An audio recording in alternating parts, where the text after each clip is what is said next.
first question, we had a question from our friend named Sam, and he wanted to know why is the matzah bread called the bread of affliction? Isn't the matzah bread the bread that they used during redemption? Shouldn't it be called bread of redemption?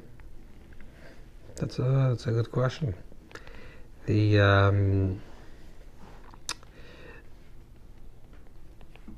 truth is that the bread, the matzah bread that we eat, like everything else on Pesach night, represents two opposite qualities.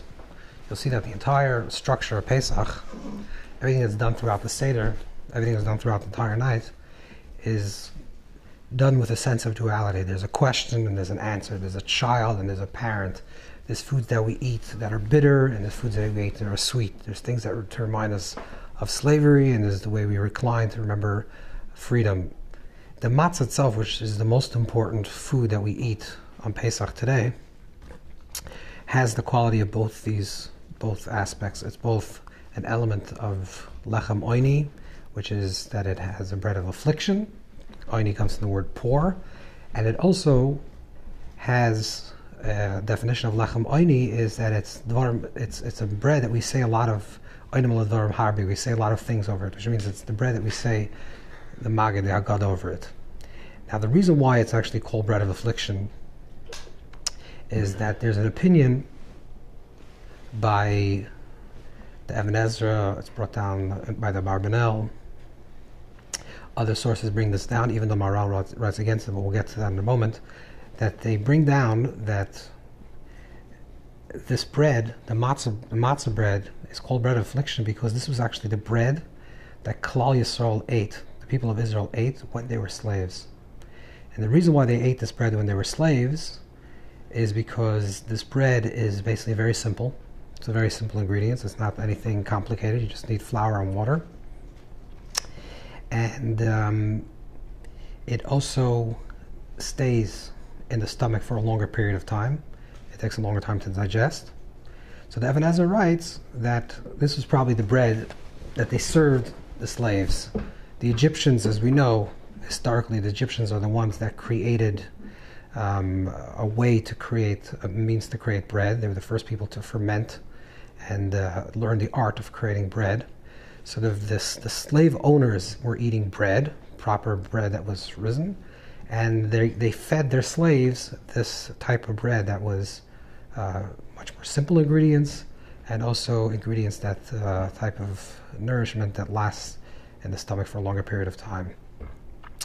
Now, if you look in Maimonides, in the Rambam's version of the Haggadah, when we say Hey Lachmani Lachalav Son of Mitzrayim, this is the bread that we ate in Egypt. The Rambam writes in the beginning of that, we have a Rambam here.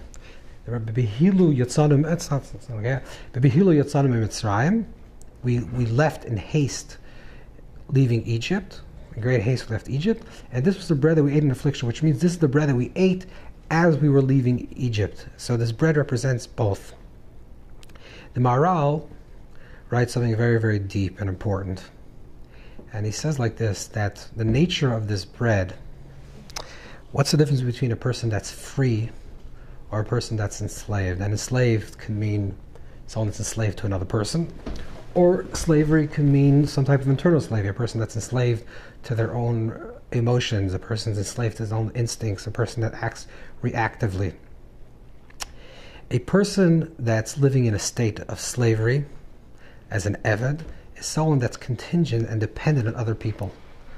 It means if a person's walking down the street and someone says, by the way, you're very smart, and therefore the person feels very good about themselves, this means that you're dependent on the other person for your sense of self. You think you're smart because another person told you you're smart. You think you're wonderful because another person told you you're wonderful. You think you're a good person because another person said this evaluation about you. That means you're dependent on another thing. The definition of a slave, a simple slave, means somebody that his life or her life is not their own, and they're dependent on their master, when they should get up, what they should do, etc. So a person that lives this way is somebody that's completely dependent on another person, on something that's outside the self. Says the Maharal that if you look at the ingredients of matzah is very simple, which means in order to create matzah, You need basic two ingredients. You need this flour and water. You don't need salt, you don't need honey, that's matzah shir, but basic lechem oini, basic simple bread of matzah, you don't need any other ingredients. You don't need eggs, which means that the difference between bread and matzah would be that matzah needs less ingredients and regular bread needs more ingredients. So one is more dependent on outside things like sugar or salt or honey or eggs in order to create it, and one is less dependent. So by definition, this matzah, which is actually also the bread of a slave, is also the bread of freedom, paradoxically. It's also the bread that allows us to be free. And the same thing also within time. If you say that in order for this bread to be a proper bread, it has to rise 18 minutes, and you have to give it time to rise, that means that it's dependent on time.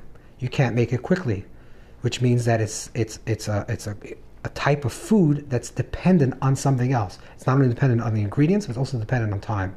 Matzah, precisely because it has less ingredients, it has less time, it's more free. So that's the paradoxical and the dual nature of matzah. On one hand, it's true. It's called lechem oini because maybe that was the bread that they ate in Egypt, or it's the bread that they ate when they were leaving Egypt. On the other hand, precisely that bread, which is lechem oini, is also the bread of freedom. And that's why we call matzah both lechem oini, broken bread, poor man's bread, and also the bread that brings us freedom.